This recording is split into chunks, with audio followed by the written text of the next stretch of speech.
Welcome in, besties. It's the last regular season day of NASA, and I am Kat Kupo here live with AJ Cannon. How are you doing, AJ? Not too bad. It's a nice chill Sunday afternoon here for some NASA. How about yourself? I am excited to get these games going. I know that our first matchup here is 9 versus 10. We have Dragon Bite versus Doggo.Dog, but that doesn't mean that it's going to be a bad game. I'm really hoping that this is going to be a close one. I'm looking forward to seeing these teams. It really looks like Dragon Bite is running a lot of substitutes and getting them some playtime, and that's really cool to see. I believe we've already done our map select and our pick band, and we're going to Atlas Lab with Reptile Remedy Deadeye. Yeah. Damage and the way to counteract the damage. Yeah. It can be pretty brutal to see what comes out here, though. Every time Deadeye is on the field, you're always fearing for the Luna or anything, but it is not actually going to appear here. The Vice band makes a lot of sense. The Asher band turning Primal Shack there, who we saw in a previous week, absolutely dominating on that Asher. The Aimi, pretty good. Expo Chan, well known on that Aimi, so makes sense to first pick that away. And yeah, I would say fairly standard picks down the line. Yeah, it's pretty standard. I don't really think we're going to see Deadeye much at all, possibly on Expo Chan, but almost not even worth it with the Now on the other side. Looking at this Estelle goalie, I think. Mm-hmm. No, it's the Now goalie. Big Geep pocket pick there. And Isla Lyra is actually the only one with the Deadeye on the Momentum Boots Kai. And interesting. I haven't seen that one. I wouldn't have expected it coming out of this draft. Yeah, I mean, with the buffs to the Kai Giga Blast, getting that Deadeye means that he's really going to be able to secure a lot more kills with it. But a barrier going down in the second one to follow very quickly here. But not the goal just yet. Potential for Dragon Bite to come back. But, ooh, unfortunate, not quite connecting on the barrage. And that's going to mean Sloopin actually takes the first goal here. Doggo.Dog looking to get their first win of the split. Really good try there by Ayla Lyra, looking to get that one out of there with the barrage. Unfortunately, the cord just sort of slipped past Expo Chan earlier, and they could not recover from that spot. The Momentum Boots Kai is really interesting. I usually see a lot of eject buttons here, but he'll have so much movement speed just going around. Expo able to get it away from Switch there, and Primal Shack is doing a pretty good job. They're putting a lot of pressure here, but they cannot quite get it in, and Ayla Lyra has to strike where Switch, and that's not going to go well. Ayla Lyra is still level 1. Switch puts it in again, and Doggo.Dog are off to a quick start. Yeah, I was trying to get it through the Kazan there, but it's kind of a tough option because, either you try to strike through a Kazan or you try to go up and hope that the Estelle doesn't have any abilities. So, bit of a tough one there.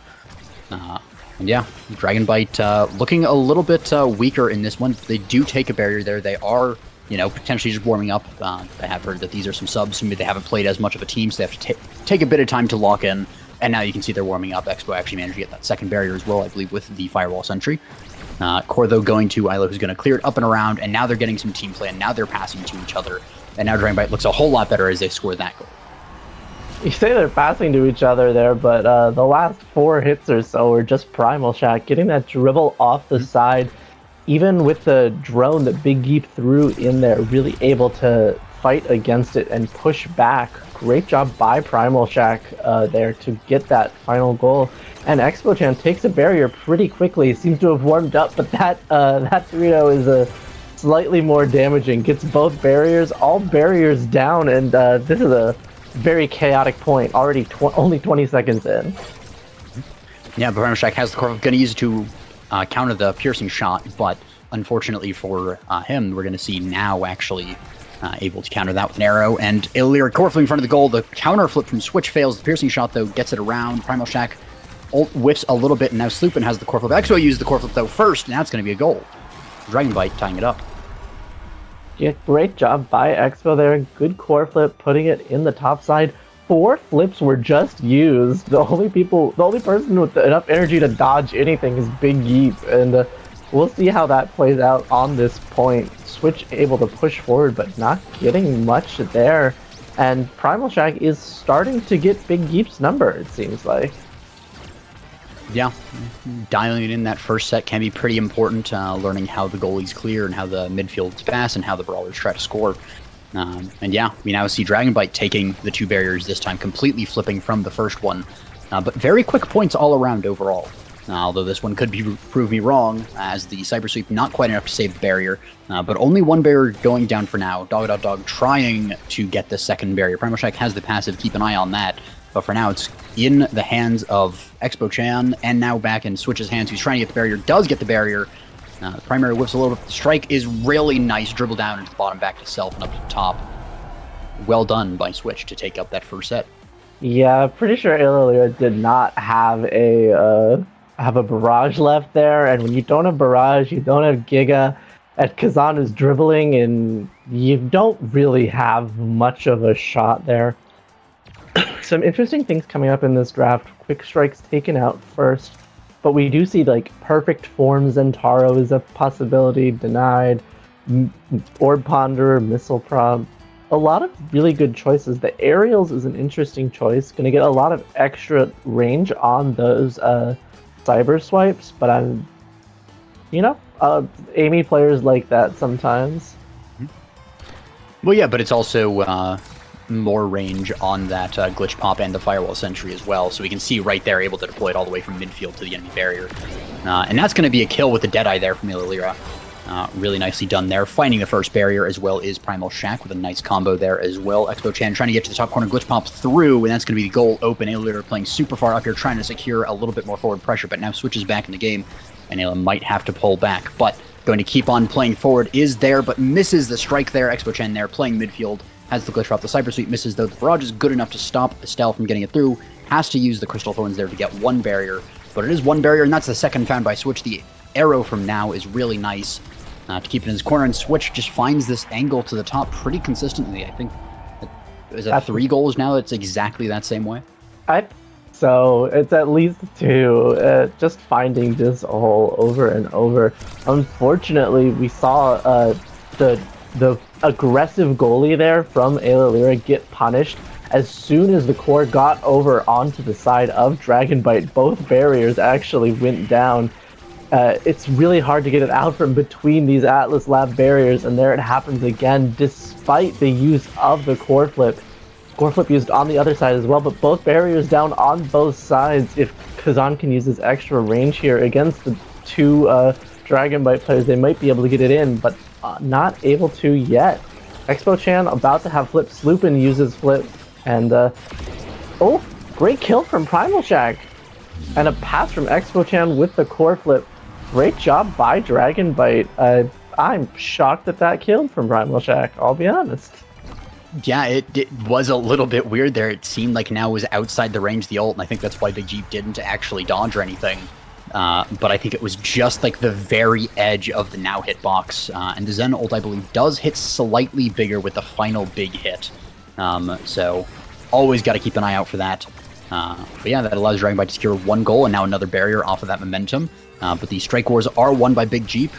Almost loses a barrier, but does manage to strike it in time. Crystal Thorns whiffs, unfortunately, there. Switch has the core flip, but is not going to use it just yet. That's going to be another barrier going down to Primal Shack there. And it's going to be a great Kazan ult form switch there in order to hit the AoE to hit it through. Expo Chan hitting across the top. Pass loop into Shack, who goes top. The core flip is good, and it's good enough. Waits it out. Primal Shack strikes a little too early, but it goes down to the bottom anyways. Primal Shack picking up a second goal there. Switch, I think, got stunned by the explosion of the black hole. Just could not get that umbrella onto the core. And really good job by Primal Shack with these Zentaro ultimates. I believe that was like one of the major changes on Zentaro the most recent changes was that ultimate cooldown nerf, and he's got extra special. He's just using it every single point in their faces. And dancing around, Dragonbite looked much more in control that set. Yeah, Dragonbite definitely warming up, but I think it kind of fits the pattern that we've seen a lot of the time where Dog, yeah, free explosive entrance for Zentaro. And yeah, Dog also with kind of their explosive entrance, they enter into pretty much every series with a really big hit. They usually take a first point at least, if not a first set, as we saw here. But yeah, Dragon Bite warming up, getting back into things, not letting that get to them. And that's going to mean Estelle gets some cooldown reduction in the form of a reverb. Aimee's prime time is really nice, though, for Dragon Bite. Big Fish on Kazan is going to mean that he stays alive a little bit better. And, of course, Signs on Kazan is pretty amazing. Kazan is pretty amazing. Ayla Lyra there at the tail end of the draft did not have much to choose from. Ended up with Ad Rush, which we've seen a couple of really good Giga Blasts. Has potential, and you know what? At least it has that 1 second of cooldown. I think that's probably going to be the part of it that's most useful in this set. But Doggo.Dog is just passing and passing and passing and getting it around. It seems like it's a little tough for Primal Shack and Expo Chan on the defensive end sometimes, but on the offensive end, they just get both barriers right back. Switch, though, puts it in after a great save from Ayla Lyra. Can't get it out the second time. The umbrella is there. Switch with a goal. Doggo.Dog on the return. Yeah. Dog, of course, not one to give up here. They're still here at the end of it all. They're still fighting. They're still trying to score. They're still getting things done. So never count them out quite yet. And if you are a Dog fan, I believe this is the last chance for Dog to win a game, win a series. They have won a couple of games here and there.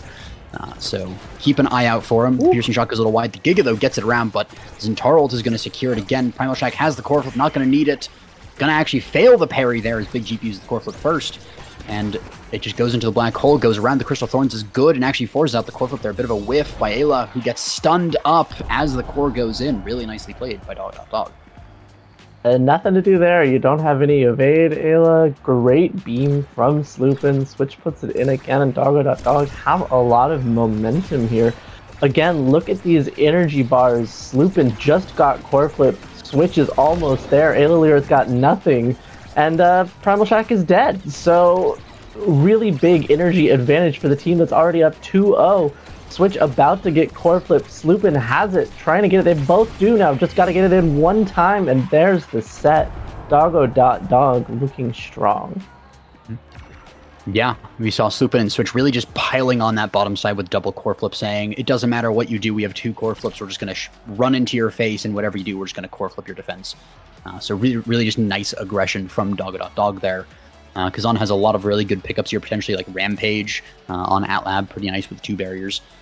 Is going to pick that up. We see Chrono Boost, though, falling to Kai. Really nice, especially with the cast to last as well, and the Bomb Boots, too. So a lot of speed for a long time getting to be coming out of that Kai. But Orb Dancer is up for now.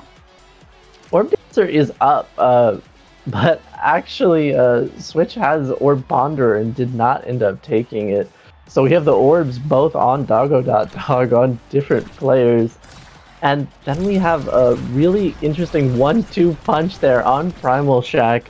That could mean a lot of damage. That could mean a lot of knockback, especially on that Zentaro ult with the mini hits.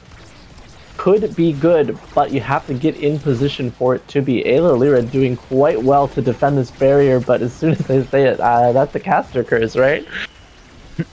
Oh gosh, it's absolutely a caster curse when that happens. Quite the curse indeed. Dog taking that first point here and a tremendous lead in this first game here. Yeah, and also another thing, Sloopin with the Stagger Zodia build kind of going on. Doesn't have the peak performance, but does have the Reptile Remedy, the Reverb, and the Bulk Up. Along with Quick Strikes as well, which is a pretty nice addition to any build. Switch, though, looking very low on the bottom side of the map there, actually getting tagged by the Firewall Sentry a couple times, but a good now secondary to the Proximity Drone able to heal him up.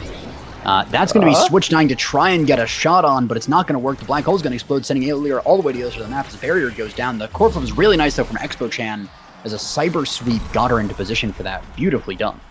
Honestly, great job by Expo, absolutely saving that point after the Dorito took Primal Shack's life. Even gets the flip from Big Yeep in addition to it. Great job keeping Dragon Bite in this game. There's the Zentaro ult, but nothing to be found, and no energy on Expo Chan now means she's kind of in danger. She does at least have the Reptile Remedy, so she's healing up somewhat.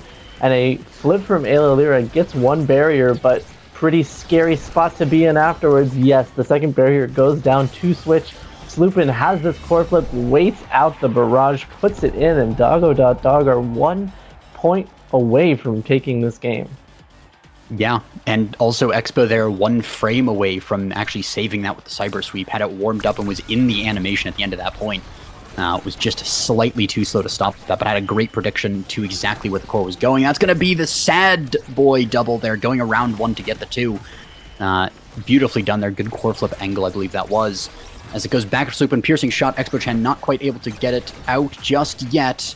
And it goes back over to Big Jeep. The arrow is nice to keep this forward momentum. Sloopin passes down to Switch. Switch has the ability to get it in, but misses. Unfortunately, not able to get quite to where the core was and not quite able to get the lineup. Expo Chen hitting herself with a black hole there. But it does set up for Primal Shack to actually get 1 bear. That's only 1 for now. Crystal Thorns is good to push it out. Switch holding on to this core flip for an attempt at a goal here. He is going to go up, but not going to be able to use it. The cyber sweep is really nice by Expo, getting it through there. And the core flip from Primal Shack into the ultimate, into the passive, but it's core flipped away into an arrow by the now. Core flip up to the top, and Switch and the top of this goal are, I mean, just a match made in heaven at this point. Just every single time, it is just picture perfect right up to there. That's going to be game 1. Yeah, Ayla Lyra did her best on that to get that save, but it was just so well placed from Switch. Always just hitting it right above her. Honestly, great job by Doggo.Dog there. They really do look like they can take this one, not end up 0-9 here in NASA. But, you know, there was lots of great stuff on the side of Dragonbyte as well. Replays are going to be a lot of things from both teams. Honestly, I really did like that game. I thought it was pretty good. Really low save counts, though, looking at these stats. That's really interesting to me. Like, a total of 68. I guess it's a pretty quick game, so it makes sense, but man, that's just not usually what we're seeing. Yeah. It was definitely a very quick game there, and, I mean, Doggo.Dog, I mean, gotta give it to him. Taking a goal, or taking an entire game. I was trying to count up to see how many games that they've taken so far. I believe it is 3 games. Yeah, that's the third. Yeah. That's the third. I think it actually is 3 before this even, so this would be 4. Yeah. So yeah. No, I thought it was 2 before this. Sorry. Doesn't matter. Yeah.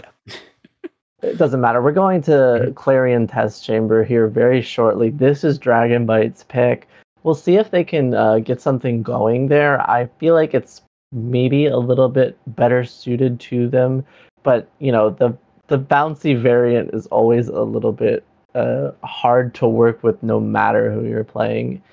And I don't know if we're going to see any substitutions, but as of right now, we don't have any.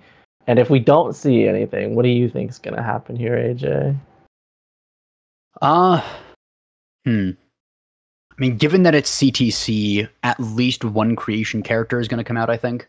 They tend to be really good on a lot of those variants. Rune, of course, is really good at holding down a lot of the angles on the map.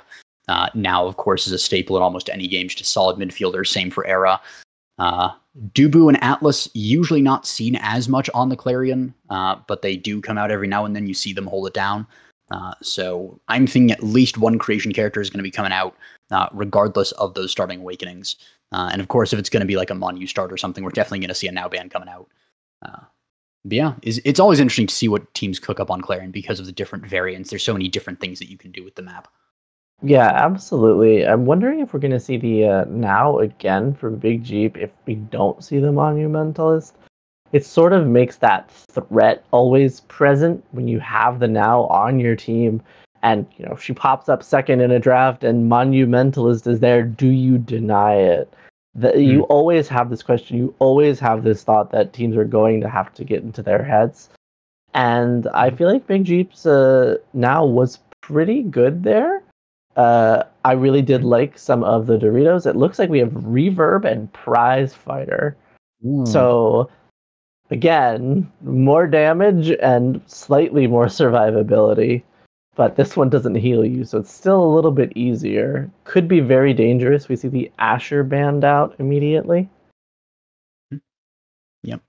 And followed by a Kazan as well. I'm surprised no Julie ban with the prize fighter, and she's a menace on so many of these variants. But it's potential that they're gonna try and pick up a Julie here. So we're gonna see what these teams come on. I'm looking at that first pick. There's so many things that could be high priority. It's gonna be the Zentaro there. Makes a lot of sense. He's another one of those brawlers that can really put a lot of damage on the field. But he could actually go Reverb instead of the prize fighter just to get a little bit more of the cooldown reduction. Because of course he has so many abilities, so many tools to just get more of them is really nice for him. So that one could go either way, I think. It could go either way, but the way that it's not going is to Dragon Bite. They're not letting Primal Shack have that. They are letting Expo Chan have Amy, but they are not letting Primal Shack have Zentaro. And I think that's kind of interesting because we do know that Expo Chan is sort of known as this Amy player who really pushes that character. But instead, we see Amy and Rasmus picked up. That could be anything. We still don't know, but I think it's probably a Rasmus forward. We will have to find out. I would also say it's probably a Rasmus forward. Rasmus goalie isn't as popular, although you do sometimes see it, of course. But I think maybe the thing with the not banning out Aimee is that Expo Chan does have those other picks. And so if you're looking to pinch out one person, you basically just you can try and pinch out their scores that they have a less scoring capability and just trust on your goalie to fend against the midfielder. Because, of course, as good as Aimee is, there's only so much she can do against a good goalie that knows how to counter her kit. So just saying, you know what, Expo Chan's going to get something, and they're going to have some control of that midfield, but we're just going to trust in our midfield. Sloopin's been putting on some pretty good performances. And just saying, we're just going to pinch out their forward, just pick so many things away from him that he just has to go for his third, fourth picks that, of course, they're not going to be bad, but they might not be as good as the Ashe and the Zentaro that we've seen. Yep. So Meme is saying in the chat that Ayla does play Rasmus goalie. But I think that's probably the goalie. I'm so happy that I get to cast a Finny. I love Finny. We do see Big Jeep with that now again, and Sloopin with the Estelle again. This is a much more damaging team comp here from the side of Dragon Bite. Just by the nature of the Finny's existence, she hits that one triple take. If anybody follows up on it, that's a ton of damage. Prize Fighter could get out of control. And even if they don't take Prize Fighter, the Reverb could be fine, just a lot more cooldowns. I'm really excited to see this game on Clarion. I feel like these two goalies are, they're a little non-wall goalies, but they're both have their own little interesting things to do with creations and their abilities on this map, and I'm really excited to see this one. Yeah, we've definitely been seeing a lot more of the sort of forward supportive goalies rather than those just walls. So yeah, it is really nice to see how the teams play that. And we're actually getting a little bit of lore in the chat as we see that Rasmus was apparently the only pick that Primal Shack had that he was confident on left. So the pinch strat actually worked there, at least a little bit, from Dog, able to steal away a lot of those picks from the scorer. But we'll see if it works out because, of course, if he's confident in the Rasmus, he's still going to be able to play it pretty well. And, forcing someone onto Finny goalie after the most recent changes is not exactly a win. It can be, depending on how well Ayla is playing it in this one. But it can also be deadly, as you were saying. Finny is the most fickle character in this game. I feel like as goalie, you can save almost anything if you place your abilities in the absolute perfect position, and those positions are not always easy to know. How many times have you seen a Finny use that secondary, use that triple take, drop it, and the cord just gets right past the middle line of it, and it just pushes into the goal before you can do anything about it. It's a character with such high potential, but you really have to be able to hit these angles and get into these spots, and we'll see if Ayla can do it. I don't really think that I've seen Ayla's Finny. But yeah, a little bit of a surprise there as we see Sloopin on the Now and Big Jeep actually on the Estelle there, and we're not going to a reset. So I believe that is intentional and not a steal. So going to be interesting seeing that come out. But I do actually quite like the Estelle goalie, especially when you don't have a brawler forward. You do have Rasmus, who of course is very good, but he doesn't quite have the presence of an X or a Zentaro that just sort of sits in the goalie's face. He tends to run around a lot more, so Estelle gets a lot more freedom. But we do see actually that Dragon Bite comes out with the first barrier this time. Second one, though, soon to follow. Slupin passing up. Actually, a good secondary to keep it in that top corner and not let them clear it around. They're really trying to get it through, and they actually do. But it is actually going to be at the cost of Zentarro's life, and I think Zentarro dying might be the theme of this series, regardless of who it is. Hey, there's the thing with Finny ending up hitting that one backwards, but it's okay. It's a back pass to yourself. They get both barriers in the end, and these triple takes really do take up these lanes on this map. Ayla, though, passes it to Switch off of the big finish, and that's Finny giveth and Finny taketh away. And what a bounce that was, though. It was crazy off that angle, off the little Drakkar ambush fields there.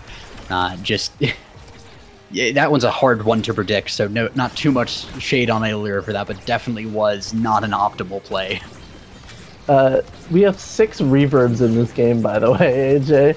Nobody took Prize Fighter, means it can be in the pool again. This is a great job. So much damage suddenly goes down, and a great flip from Ayla gets the pass up to Expo. Can't quite get it through here, though, and Ayla does not have any abilities left to press.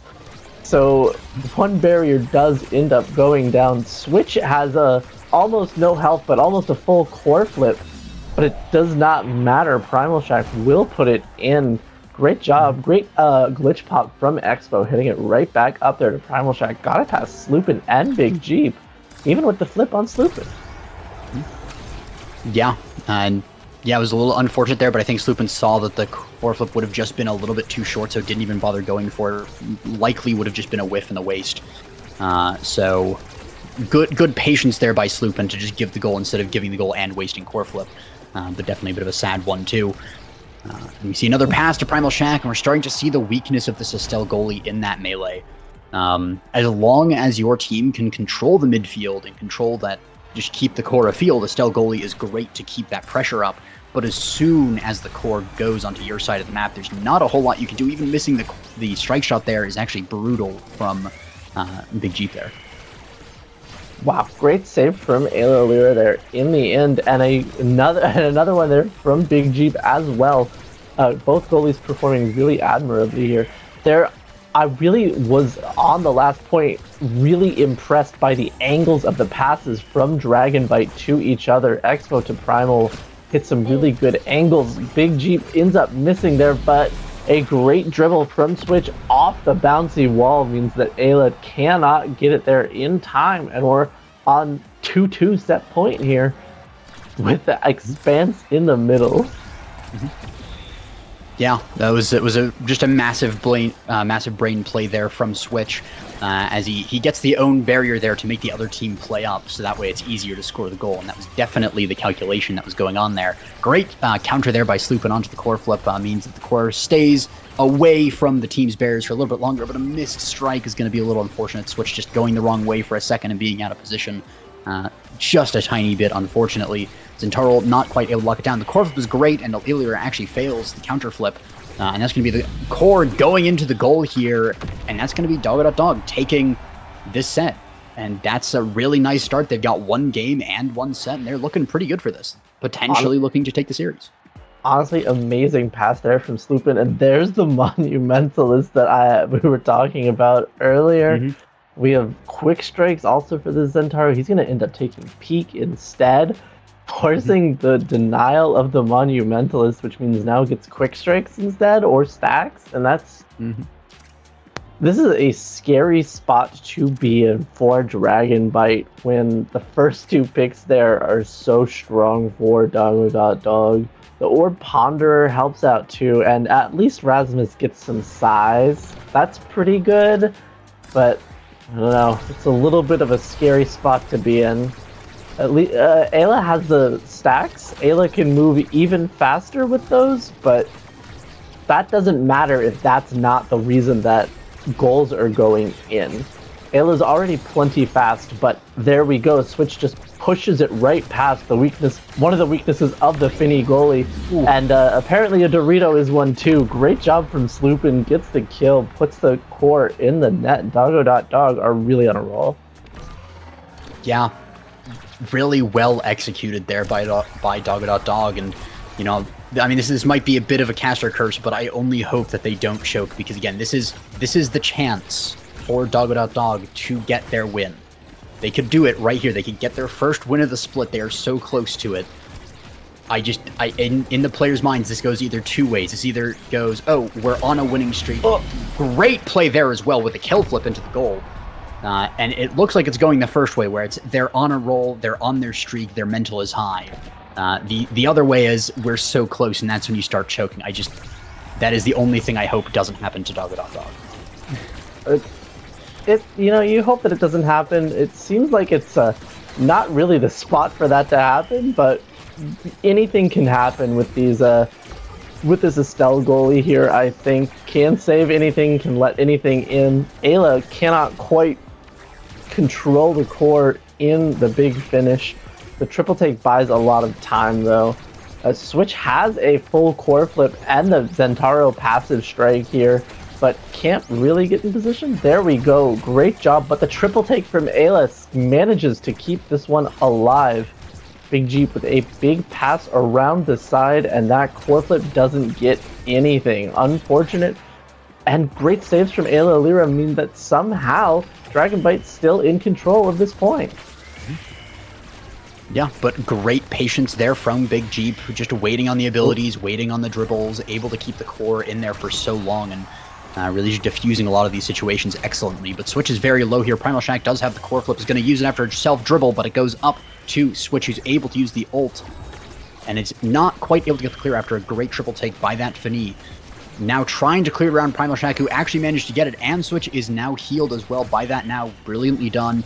Almost getting the barrier, but Ayla Lyra is a little bit too fast for that, able to rotate in time to cover. And now it's kind of settling back into this. The whiffed flip from Sloopin, though, is a little unfortunate.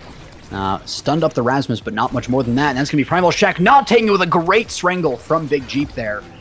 Hitting the barrier as well is Switch, and now it's an open goal for Dragonbite, and that's Dog 1 goal away, and that's it. They secure their second set here.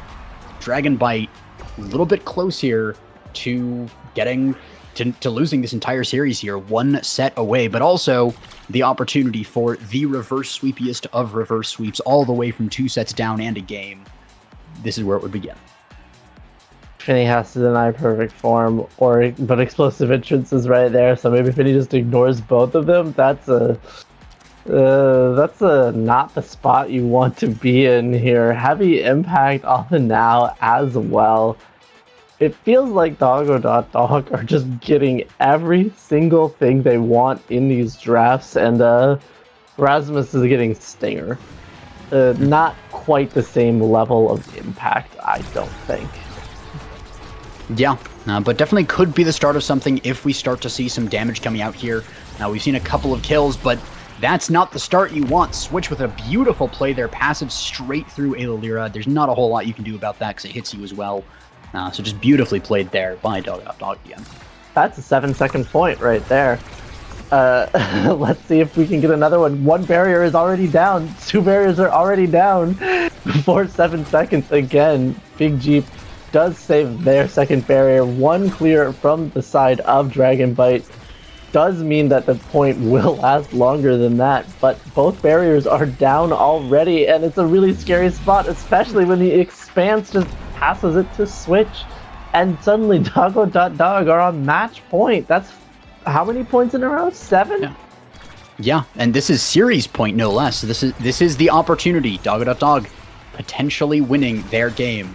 If you're on Dragonbite's team, though, if you're rooting for them, this is where you hope they lock in, though, in that sort of that comfort zone, as it's called, when you're so far behind. This is the time to lock in. This is when a lot of players really pull out their best in this moment, and they're starting to do it. They get 1 barrier. Great dribble there from Primal Shack with the secondary as well. The primary, though, whiffs a little bit. Ayla Lyra is able to defend, though, against Switch. The hook hits now instead of the core, and that's going to mean that it goes over to the other side of the map. Core from Ayla Lyra is really good. Gets it over to Primal Shack, who doesn't manage to get it in. Great defense by Big Jeep, but goes down to Expo, who gets a goal for Dragonbite, and this is potentially the beginning of the reverse sweep of reverse sweeps. If you are 1 game down, 2 sets down, and 2 points down, this is as far behind as you can get.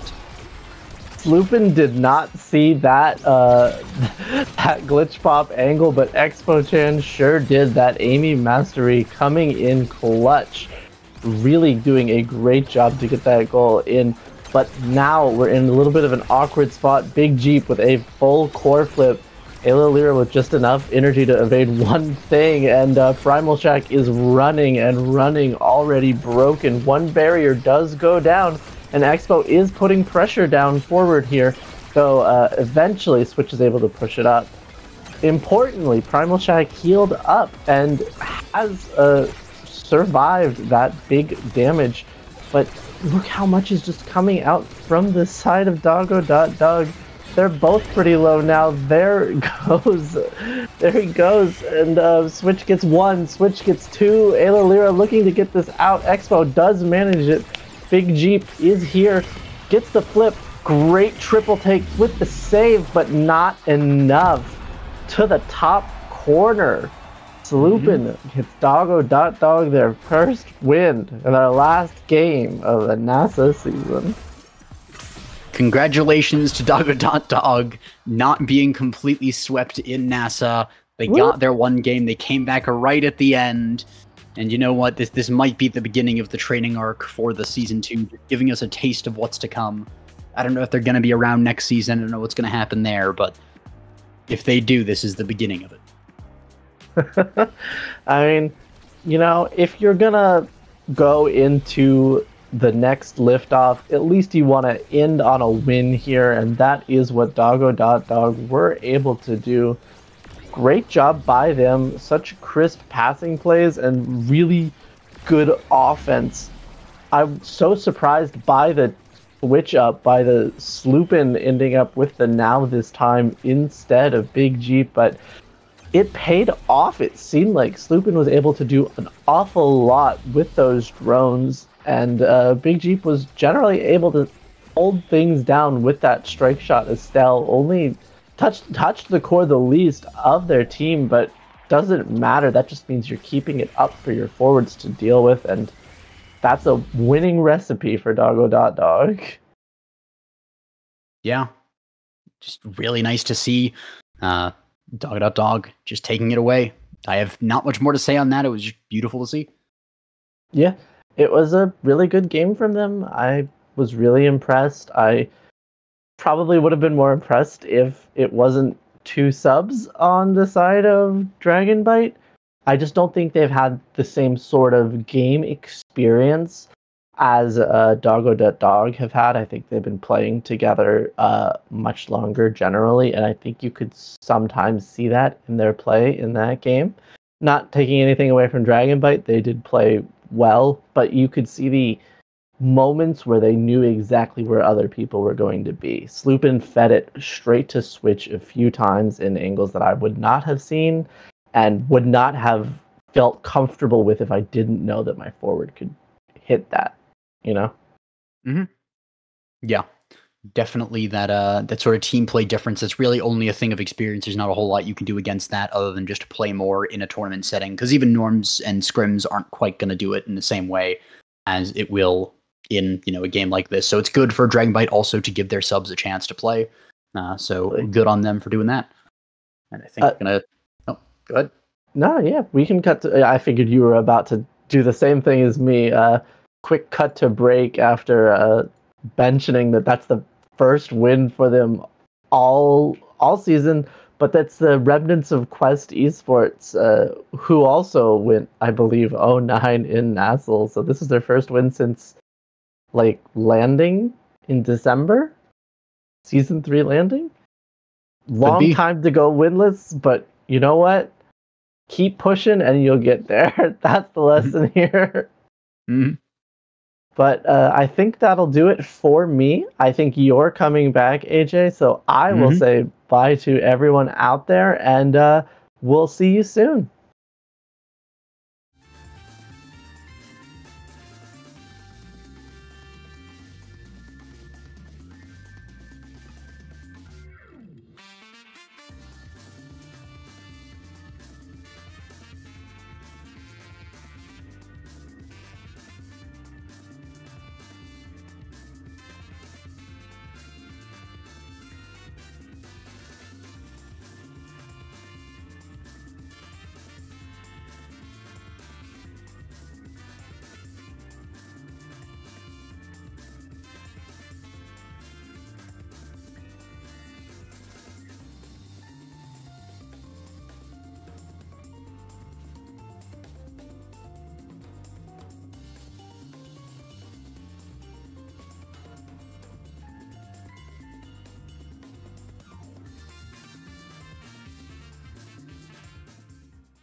Welcome back, everyone, to NASA Week 9. We have Oshi versus Pass, Game 3 of the day. I'm excited to be here. How about you, AJ? I also am. It's always a blast to cast, and always I got a rep for Oshi, the guys who made me watch Oshi no Ko. Good anime. So I'm always hoping for a win from them. And I think you as well today with the lore behind this one, right? Yeah, I mean, both teams. I love both these teams. Oshi, Pass, good friends with all of them. But for the record, I believe Oshi no core flip winning, Pass winning makes it more likely, I believe, for PLX to take top 2. If I believe that's the case, right? If Oshi wins, then Pass is not in the tiebreaker, and it's an LLC PLX potential tiebreaker, I think. Yes. Because there's another game that also has to finish that'll determine the way this goes. If PLX wins, then they just win. Then that forces a tiebreaker between LLC and if Pass loses this, then an LLC Pass tiebreaker. So if PLX wins and then Pass wins, then I don't think there's a tiebreaker, because then PLX will have 7 wins, Pass will have 6, and then LLC will have 5. Yeah, but I mean, at this point, we're already heading into this game, right? Game 1 of Oshi versus Pass on Night Market. Extra special aerials start. Let's see which member takes what. We have Luna Estelle Zentaro on the side of Oshi no core flip, and then Era Julie X for Pass. We're going to be seeing a double brawler comp coming out for them. Yeah, and of course double brawler with that Era goalie, and they get a kill so quick into them. A 5-second kill. One of the fastest we've seen in a while. But Kashikoma trying to dribble around, not able to make the power play flip around though. That's going to be 1 barrier going down, 2 to Tragic as well. And really well played there by Pass, as Oshi is struggling to stay alive and stay in control. Great dash punch by Sky Genji. He's just going to put it right in there though. Yeah, and the patience out of the members by Pass is just really good, as they're able to convert on something like a Luna goalie, which doesn't have the defensive capability to deal with a lot of these X Maximuses and things like that. Yeah, we see another great kickoff here from the side of Pass, really just excelling in the core control and the enemy control as well. Well done by Tragic there, and just puts it right in there. Blazing start by the side of Pass. Yeah, taking out Kashikoma, grabbing 1 barrier, grabbing 2, right into the goal. And Pass is really looking to run away with this game. And with more flips for Mangoes, for Sky Genji, it's looking pretty likely that they might have this first set. But we'll have to see if Oshi can retaliate back, as the Kratos drop accidentally grabs his own goal, but does boost up, tries to keep this top control, but a slight misposition might mean that they lose that second barrier, and now they're in a really dangerous situation. Sky Genji just hits it down to the bottom and scores for the first set. Yeah, I mean, what a start by Pass here. 3 points in, I mean, not even a full minute, it felt like. Faster than one might score 1 point. We already have an entire set scored by Pass here. And that on the X is potential for Might of the Colossus. Goes for stacks on stacks instead, so you can't run away from him. But that does mean that Luna gets Orb Ponder, which is pretty strong on her. As long as she can stay alive, that'll be a lot of damage coming out. Might of the Colossus goes to the Juliet in the end. Also really nice, especially with the Era to back you up. Yeah, now that Era also grabbing Chrono Boost, right? With these double brawlers, you'd think, yeah, the issue is their movement speed, and yeah, you have the Era to support, but now that she has Chrono Boost, these brawlers are just going to be running even faster. And now Tragic picking up that X, being a little bit more of the midfield brawler, getting stacks as well. It's really dangerous, and he's showing so much for it, getting both barriers alongside Sky Genji, and then the goal. Yeah, that was, I mean, brutal. 8 seconds for 2 barriers, 2 kills, and a goal.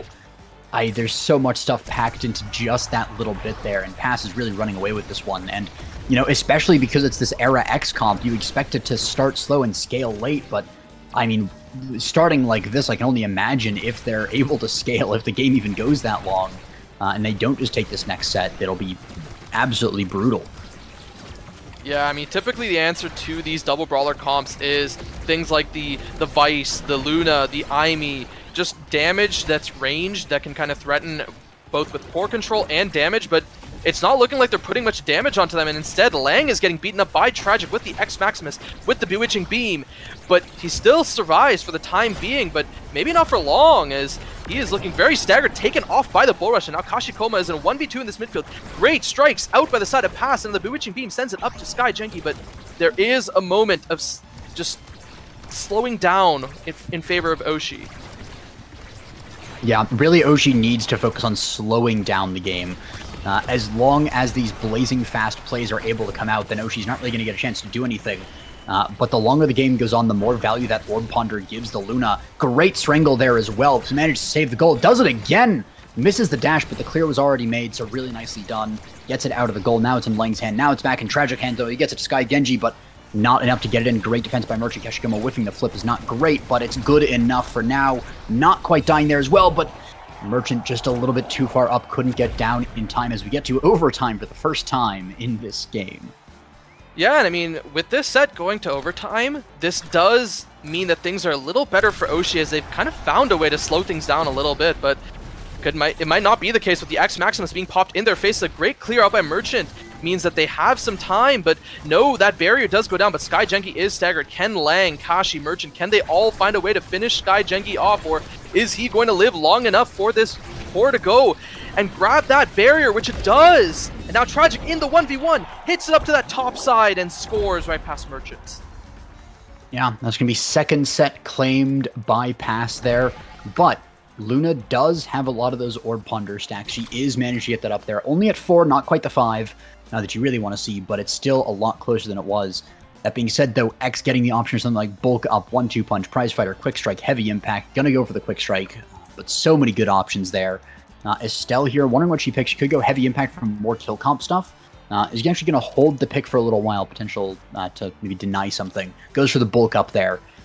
Is really nice to see, making sure that the enemy can't get that. And also just more stagger for yourself and more damage as well. Yeah, but the issue is with the bulk up picked up, right? All the Zentaro is left with is that Prize Fighter, which if you're dying this much, it's not going to be doing much of anything. And this Julie also having 1-2 punch, this X having quick strikes. Both of these brawlers are absolutely lethal now. Yeah, and I mean, to say that after they were already so lethal earlier, just how much more they are now is, I mean, we'll see it. And we also see Lang, only level 2 here, just being killed way too much to be able to have much of an impact on the game. And I mean, you can't really blame him too much for that. There's just so much damage coming out of the side of Pass that Arenados as well, just really just soaring through the map. Luna trying to defend, Merchant doing so well there actually with the piercing shot, help from Kashikoma, able to clear it past, but not for long. Era's right back there to keep it forward. And I mean, the core is basically just on Oshi's side of the map almost the entire time, but they get it through, and that's one barrier. That's a good start for Oshi. They need more, but it's a good start. Yeah, good start it is, and now with the slip being popped out by Tragic, the Bull Rush doesn't actually grab this barrier, but in this corner, there's the X Maximus, that's 1 KO on Lang. Merchant with a great save, boost forward, the flip counters it and grabs the barrier. The perfect piercing shot almost grabs that barrier, but now Mangos is pushing up with Sky Genki while Tragic covers his top side, and a great shot up to the top corner means that Merchant can't save it, and that's the point for Pass. Yeah, Kashikoma kind of overcooked there a little bit, was trying to, I believe, go for a pass angle through the speed gate, and then hit it with the Rose Warp to try and get it into the barrier, but mispredicted the way the core was going to go, and it actually bounced down, basically just gave core control over to the side of Pass, and it's not what you want to be doing against this kill comp. Lang, though, hitting level 3, able to get a little bit more in the game. Merchant able to also kill the Luna there, or the Juliet there with the Luna ult. And dashing forward, has the Corf as well, is not going to overstay the eject button, is going to put a little bit more respect there, but it does mean the power play is going to most likely end here with the one barrier. That's actually another power play starting here on the other side as Zentaro dies and loses that all-important Prize Fighter stack. And, I mean, with no Prize Fighter and no Rampage, Zentaro basically just has one Awakening here. Is just so far behind because of that. And that's just especially brutal here for Oshi.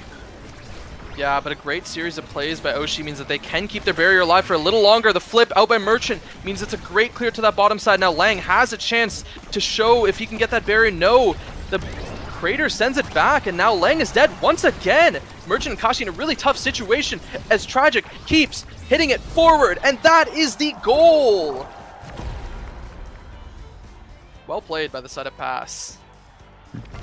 Yeah, Really well played. I mean, everything about the way that they're playing really just looks polished. They have this double brawler comp on lock that they're really doing well, and the core flip was really nice as well to stop any shenanigans from happening. But not only I mean, of course, the KOs are the main draw there as they get another kill onto the Centauro, and another kill there, just all over the place, just getting kills. But their core control and their capitalization on those kills is so vastly important as well. Just good lineup there as well. Tragic hits a strike into the Era Bewitching Beam as well. I mean, Merchant using the Luna Sad emote there, very understandably. That was, I believe, a complete sweep. I don't think Oshi got one single goal there. I think they barely got the goal open once. Pass just absolutely putting on a clinic there of how to play a brawl comp and a double brawler comp with an Era, especially on that night market. Yeah, there's really nothing you can do at that point, right? When the brawlers are getting up in your face and just getting these chances to force it through, as a Luna, you don't have the abilities of a Dubu, as of an Atlas. You need to be keeping this forward, but when your forwards are dying, there's really not much you can do, and you can see this, right? Tragic having 98 redirects as an X means that everyone else was dying so much that he had a chance to kind of go online and just keep hitting the core. Yeah, and I think that's also another thing with like the pick order here. This actually looks like it was Pass picking Night Market. They actually opted for that red team's second pick. Actually, no, apologies. It's actually whoever chooses the map, it gets the other team gets it. So with that red pick, they actually had a good strategy with it, knowing that if they pick Night Market, the other team is going to most likely pick the blue side. And you can see here that Oshi went for that blue side pick. As would normally be really good and expected. And because they went for the Luna there, they already picked their goalie. They're not really able to flex things around to fit a Dubu in there, or an Atlas because the Dubu was banned. And you see that they immediately pick the double brawler into that. They get the X and the Julie on the field. And, you know, there, yeah, you pick a nice traditional comp, the Zentaro, the Estelle, having your scorer, having your midfield. But, I mean, there's only so much that you can do into that pick there. So just great... from the draft, even Pass just really good play from them. Yeah, but I think the other thing is they might have also just counted on Kashikoma not picking up this Era, right?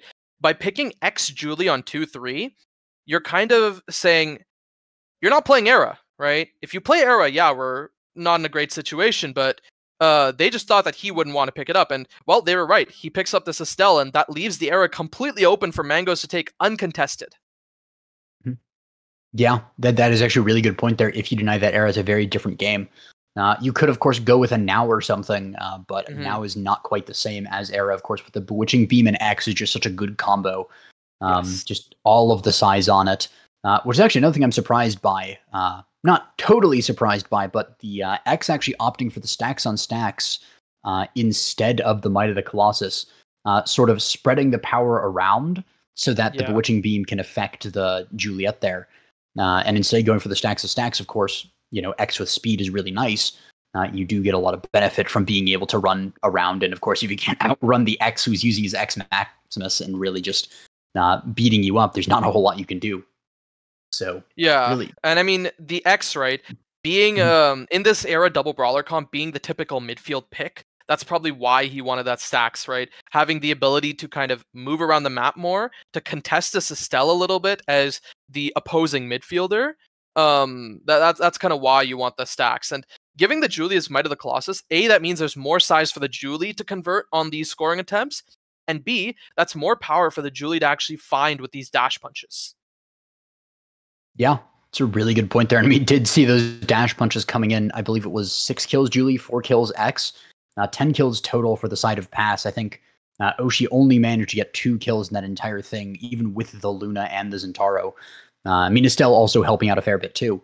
But yeah, just absolute difference in the KOs there.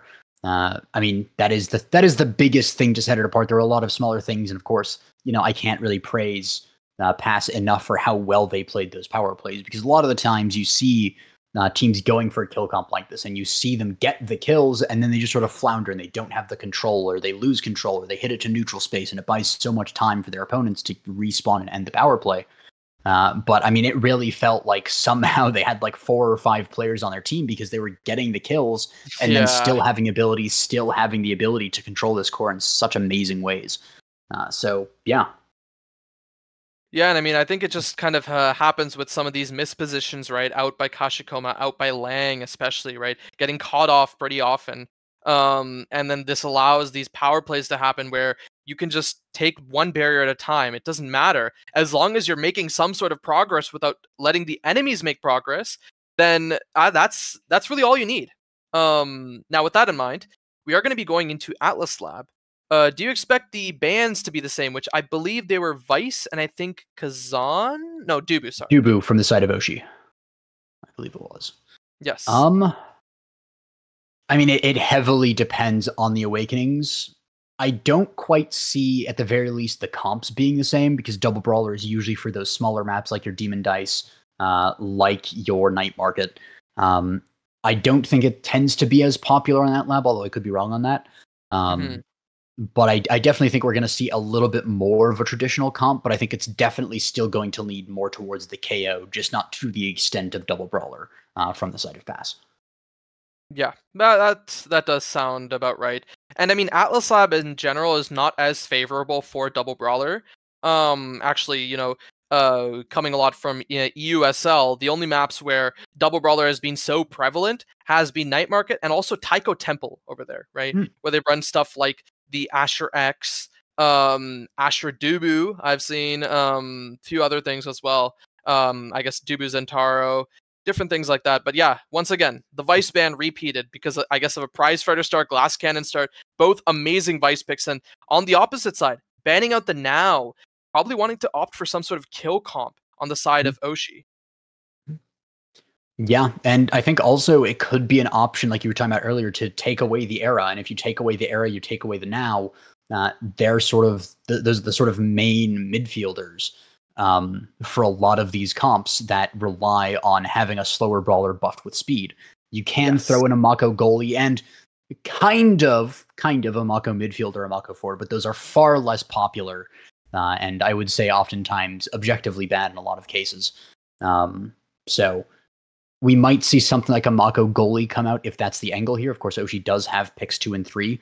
The Julie pick first, I think, is pretty understandable there with the Prize Fighter on the field, on the Atlab. It is, of course, very strong to have that Julie. But it's going to be interesting to see. We might even see like a Kai pick. I've seen a lot as well with the Glass Cannon for all of the extra speed. So we might see something like, we're going to see a Zentaro here. Might be Zentaro Era, could be Zentaro Kai. Zentaro Aimi, though, is going to be the pick.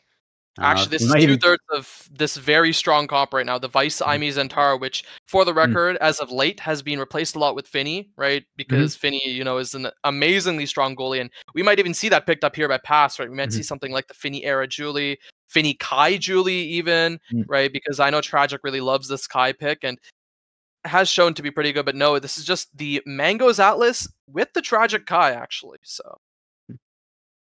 Yeah, that actually makes a fair bit of sense, though, having a more traditional comp, but with the Julie kind of being largely enough to get the kills, having the little bit of extra help from that Kai with the Glass Cannon, most likely, I think is going to be enough to get enough KOs. I don't think they're going quite full KO, though, as I was initially expecting, but settling down a little bit more into core control. But that does leave Finny still on the table, which would actually be not only, of course, a very powerful team, but also a cannon team, but is going to be the Dubu opted for in the end. Again, most likely that Glass Cannon, the sort of Dubu on ice, being able to run around a lot. You're not usually getting the kills, so Prize Fighter, not usually the pickup on Dubu there. But I could be wrong as well. You can get some funny things with the Tofu Fortress, especially. But yeah, sort of an interesting take on the same comp from both teams. You have that wall goalie, that sort of standard, rather mobile midfielder, although in different ways. And then, of course, a brawler forward. Though I think Zentaro tends to be better at the core control a little bit, and it's either the core control or the long brawl. Julie tends to be very good at that very short, just kill. Yeah, kill and also stuff. And one thing I'd like to point out here, right? This is the Merchant Dubu, which, as someone who has played alongside Oshi for quite a while and kind of seen what they've done, Merchant did pick up, I think, Dubu a little bit before going on a bit of a longer break.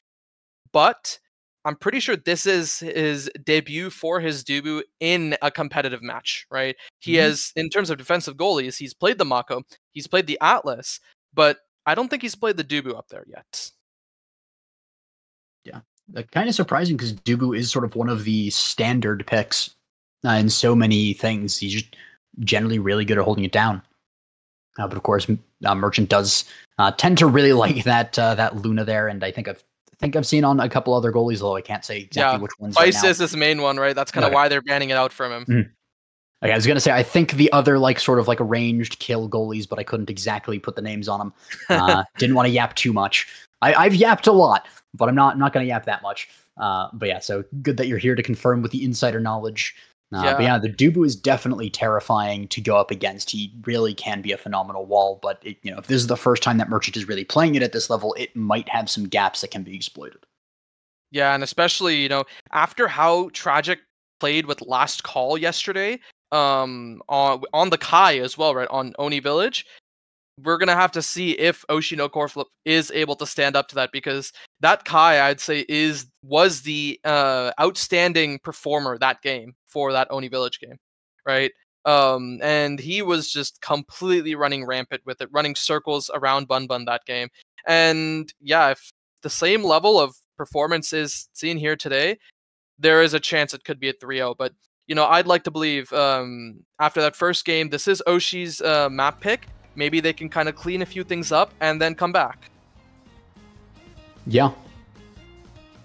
Although one thing I actually am surprised with is no era pick.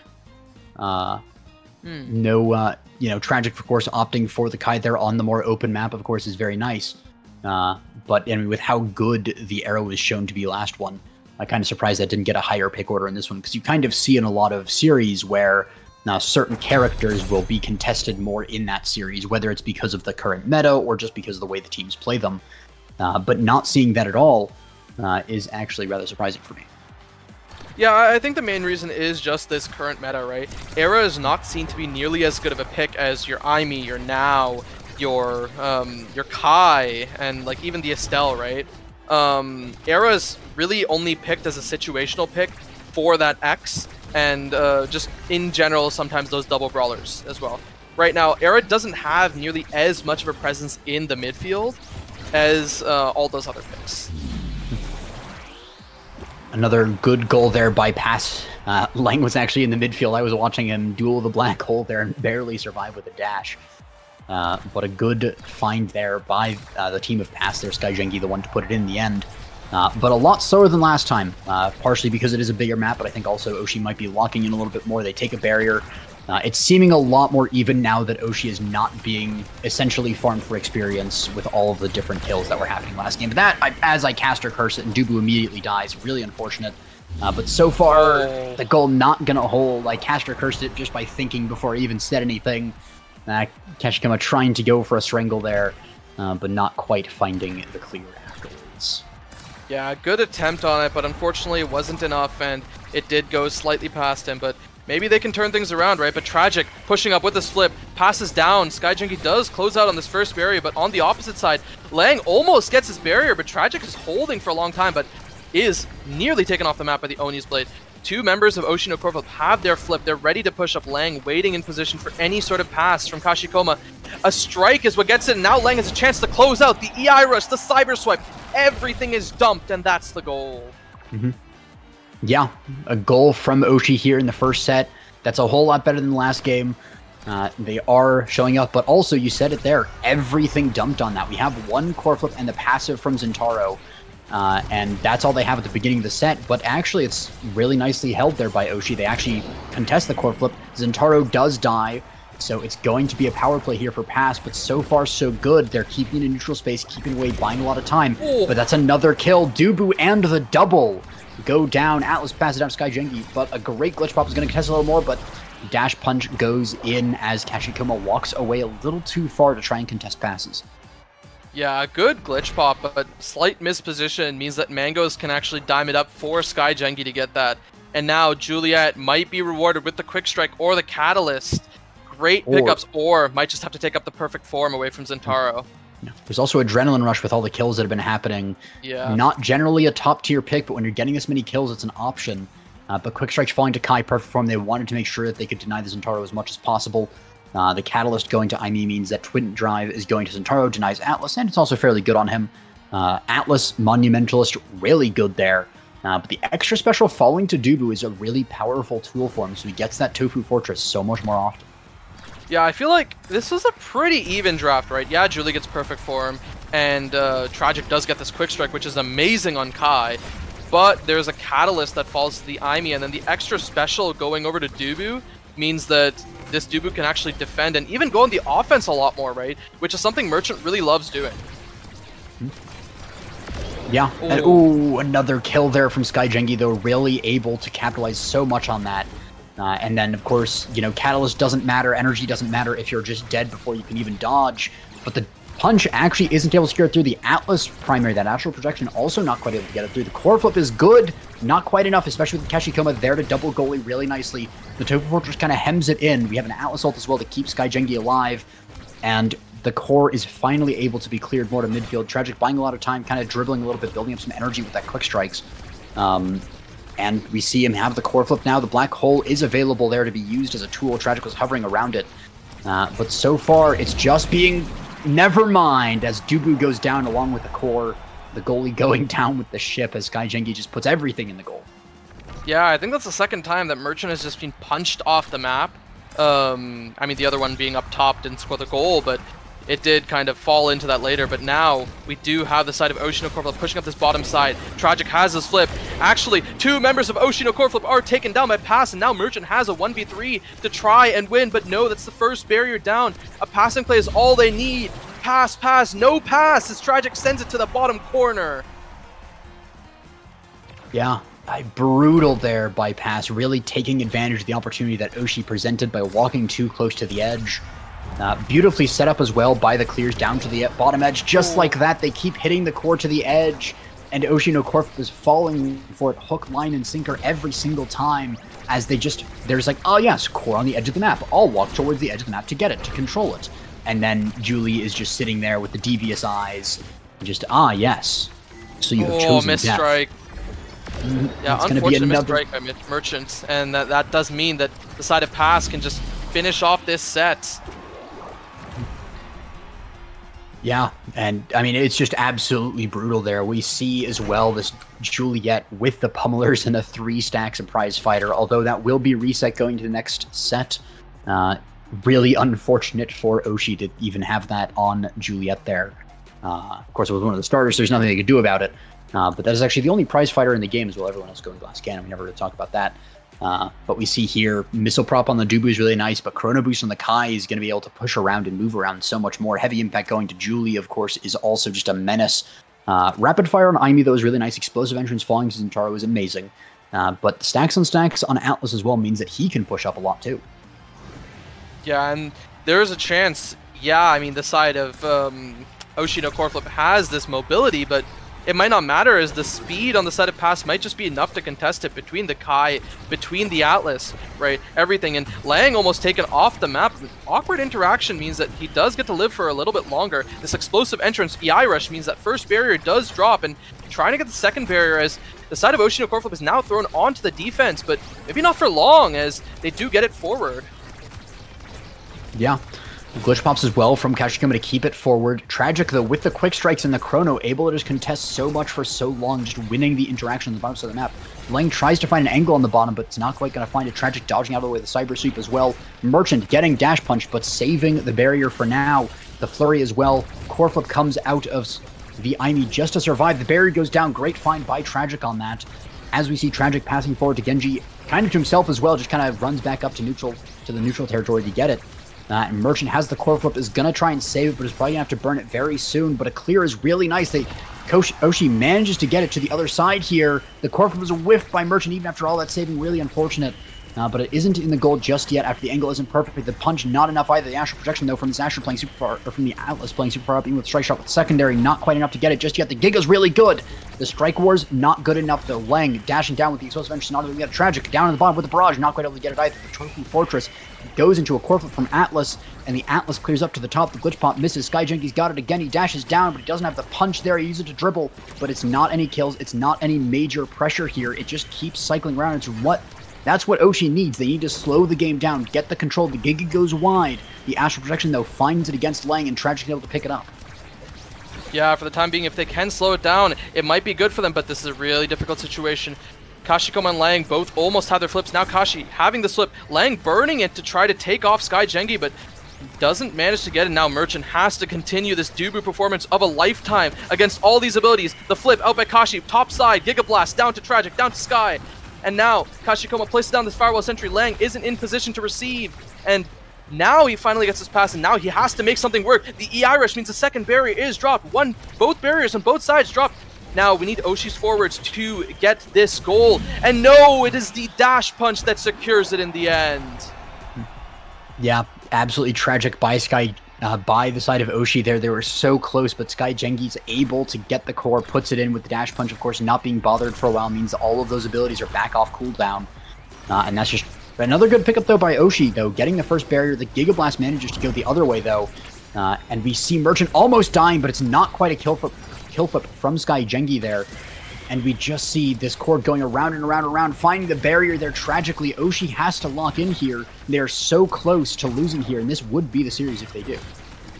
Yeah, there's still one more point, even if they lose this, though. But the Firewall Sentry almost grabs that, and Kashi has to burn that flip to survive for even just a little bit. But it might be taken off the map right here with that Flame Flurry. But now, this Oni's Blade being used on the defense, the Barrage being used on the offense, doesn't manage to get it, as the Slashing Strike does send it forward for the time being. The Black Hole being dribbled off the flip, used by Merchant in this corner, has to win all these interactions, but Tragic keeps it forward for the time being. But now Kashi and Lang turn it around, but maybe not for long, as the forwards a pass, keep it forward, but it does just slow down for just a moment. And now Lang is taken off the map. This is a 2v3, a power play for pass, and they might just get it right here. Yeah, Kashikoma is also very low, dodges the barrage, though, has the core flip, so is going to hold on to it for dear life, but there's a lot of abilities going to be coming off cooldown very soon to kill the IME. Great defense by Merchant there, even after the Astral Projection from Atlas sends it flying towards the goal. Core flip is finally used from the IME. They're not able to get it, but it does buy a little bit of tempo, a couple more precious seconds here. The Zentaro ult is countered by a Cosmic Expanse from the Atlas. The core flip doesn't manage to get in. Tragic not quite finding the angle in there. Lango very low. So is SkyJenky. That's a potential kill onto this Juliet, who would lose the Prize Fighter stack, but it's not a kill yet, and there's so much pressure on Merchant here. He rolls up just to get the positioning, not even to hit the core with it, and he's able to defend for now. The log is good as well. We are deep in overtime, of course, so there's red cores all over the place. Pass up to Kashikoma, goes around the Astral Projection. Not quite. The Topu Fortress, though, just barely catches the core. The core, though, horizontally directly into the top there from Mangoes Are Yummy. Never count out the goalie from the scoring opportunities. Yeah, Mangoes Are Yummy with the snipe. That one little block of Tofu Fortress that was kind of interrupted earlier by SkyJenky, making a massive difference. Opening that angle up for Mangoes Are Yummy to get that flip in, that was what secured that goal. Now, that Tofu Fortress being used there means that Merchant doesn't have it for this offense up here, but can he get this out with the roll? Does lose this bottom side barrier, but there's still one left, and that's all that Dubu needs for the time being. Yeah, great core flip as well. Lang just using it to burn the first barrier, although using core flip for first barrier is hardly worth it, but I mean, at this point, it's what Oshi has to do just because the iron defense here from Pass. Another great core flip, but it's a counter flip from Tragic that sends it forward, and SkyJenky kind of has the core in their general area, but they're just going to let it go Pass for a little bit more kill pressure there. Is just trusting the midfield and the goalie to take care of business. Lang very low here on the enemy side of the map, deep in enemy territory. Kashikoma as well, very low, but the barrage is not quite able to kill Lang. Both forwards here from Oshi staying alive, so is the barrier. The Tofu Fortress sends it forward. Lang trying to stay alive, trying to get a little damage onto SkyJenky as well. Of course, he does have the Siphoning Wand on Zentaro, so every hit is a little bit more, but SkyJenky finds a kill, the goal is open, and the goal goes in. Oh, that's it. Okay, yeah, well, I suppose Pass does win that after that flip. Yeah, Merchant being taken off on the top side was really tough, and with the flip taking off Merchant alongside getting the core, that just meant that, you know, Pass effectively secures that point because no member of Oshi was back in time to be able to deal with it. Yeah, I mean, just phenomenal performance from Pass there, similar to Game 1. I mean, Oshi did, to their credit, did pick up some of the slack from Game 1, were able to make it a lot more competitive of a game. But even in this case, that a lot more competitive only netted them the one goal. There were a lot more open barriers, a lot more contesting, but just a solid defense here from the side of Pass meant that even when there was offense, most of the time it was intercepted by Tragic, and the slight number of times that it went through, Mangoes or Yummy was on top of it. He was able to just ensure that nothing went wrong here for the side of Pass. So just phenomenal play there by Pass, able to secure this victory, and I believe a tiebreaker for the upper bracket of the playoffs. Yes, I believe that is the case. Actually, no, sorry. There is only 1 out of 4 situations in which they do get a tiebreaker for playoffs, and that is if LLC does beat Pass and Chatting also, LLC beats PLX, and then Chatting also lose, I believe. Yes, that would put them all at 6-3. Yeah, if Chatting loses, that puts them at 6-3. So if a named team takes a match off of Chikar Chatting, and then PLX also loses to LLC, that'll be a tiebreaker, a 3-way tiebreaker for first, but a chance nonetheless for Pass to be in that upper bracket. Secured really nicely against Oshi. Yeah, but with this win, this does mean that Plinkplonk has only 1 out of 4 scenarios in which they can even make the upper bracket, right? In 3 out of 4 remaining scenarios, they're either in the lower bracket or just flat out eliminated, right? And this win also gives LLC at least a tiebreaker into playoffs. Yeah, and as well, I think if a named team actually wins this game against Chatting, then I believe they also have a shot for a tiebreaker into playoffs too. So that'll be very close there. And that game later on will be one to watch. If Chatting allows that game to slip by, a named team is potentially in playoffs after the tiebreaker. However, that's decided. Actually, I don't believe it's a tiebreaker. I'm pretty sure a named team just gets into playoffs, right? It's just dependent on whether they can make upper bracket or not make upper bracket. But we will have to see that, as there are a few games coming up. With that in mind, before we head off to break, or I guess head off stream, is there anything else you want to say to the viewers? No, just solid thank you to Cat Kupo for joining me earlier on the stream, and you as well here for casting with me, and as well to all the prod, Saya over there, putting in the work to make sure that we have all the replays and everything going smoothly. Big shout out to everyone in the Bestian slot stream. Yeah, with that in mind, thank you everyone for showing up, coming to Season 4, Week 9 of NASA. Hope you guys can join us when playoffs roll around, or when those tiebreakers do come around before then. And with that, let's head off.